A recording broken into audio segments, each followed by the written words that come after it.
Hey everyone, welcome back to HowTechs. Today we're going to show you how to set the screen lock time on an iPhone 13 Pro Max. Actually works the same on an iPhone 13 Pro and an iPhone 13 non-Pro. So you want to go to the settings menu, which is this gear thing here. You can see it's already timing out. So you want to go down to display and brightness. And now you can set the auto lock time. So screen lock, auto lock, same thing. So it's now set to 30 seconds. And you can set it up to never, so be very careful with that. 5 minutes is the longest safe time.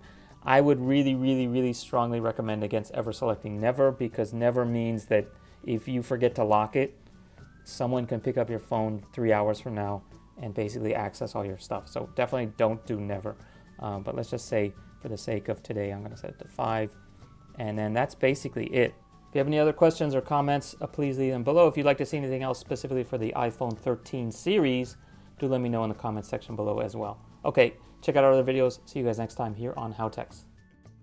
Everyone, welcome back to HowTechs. Today we have a hot off the presses iPhone 13 Pro Max dual physical SIM Hong Kong version. And today I'm going to show you how to insert and